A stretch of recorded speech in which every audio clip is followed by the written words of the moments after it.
amin'ny anaran'i Jesosy indray ny zarako androany mikasika ny hoe zanak'Andriamanitra. Tsika rehefa nanaiky an' Jesosy ho tompo sy mpamonjy atsika dia zanak'Andriamanitra tsika. Identité atsika dia ao amin'i Jesosy. Jesosy no lalana sy fiainana ary famarinana. Raha nandray an' Jesosy zany tsika dia efa ao anatintsika ny lalana makany an-danitra, ny fiainana mandrakizay ary ny fahamarinana. Andriamanitra no raintsika, Andriamanitra dia fitiavana. Ao anatintsika zany dia tokony fitiavana. Tokony anahaka an' Jesosy tsika hozy ny tenin'Andriamanitra. Rehefa tena nandray an' Jesosy tsika, mila tsapatsika zany valeur zany. Identité ao amin'i Jesosy zany. Matahotra tsika Satana raha tena ao anatintsika Jesosy, satria Satana dia matahotra an' Jesosy. Ilay Jesosy nanangana ny Lazarosy, ny teny indray mandeha Jesosy dia nitsanga ny Lazarosy.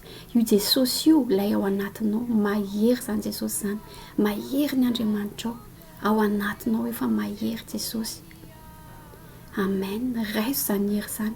Ny identité anao dia ao amin'i Jesosy. Amazanak'Andriamanitra anao, ao aminao ny lalana, ao aminao ny fiainana, ao aminao ny fahamarinana, ao aminao ny fitiavana, ao aminao Jesosy. Hery lehibe ho anao zany.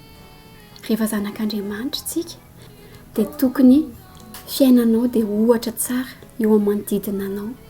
Tsy amboamboarina zany fa mandeha ho azy. Rehefa Jesosy ny ao anatinao dia fitondrantenanao tokony anahaka an' Jesosy. Ka tafio avokoa ary fiadiana rehetra mba hivoaka mpandresy ianao zanak'Andriamanitra, manoloana ny zavatra rehetrarehetra izay miseho sy hatrehana amin'ny zanak'Andriamanitra anao. Tsy mora zany zanak'Andriamanitra zany, mety hoe misy ady hatrehana, fa rehefa mitafy ny fiadian'Andriamanitra ianao dia ho tafavoaka mpandresy ianao. Amen. Manaraka izany rehefa zanak'Andriamanitra tsika dia fitiavan'Andriamanitra ny tokony antony hivavahantsika sy mibaiko antsika amin'izay rehetra atao, fa tsy mitahotra olona na ny henatra na filana sitraka aman'olona sanatria, na koa filan-javatra na filana tombotsoa. Aoka ny fitiavan'Andriamanitra no mibahana ao anatintsika. Hery lehibe ho antsika zany hoe zanak'Andriamanitra zany. Identité atsika ao amin'i Jesosy zany.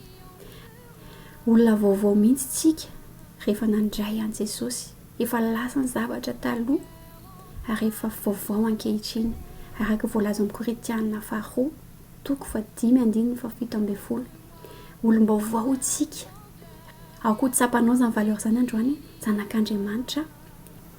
Ilay Jesosy mahery indrindra, miala avokoa ny tahotra rehetrarehetra, miala ny henatra rehetrarehetra.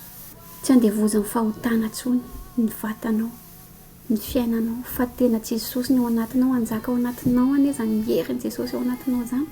Ary anahaka an' Jesosy ianao eo amin'ny fitondran-tena, eo amin'ny fiainana andavanandro, ho toriteny velona eo manodidina anao ane amin'ny zanak'Andriamanitra anao.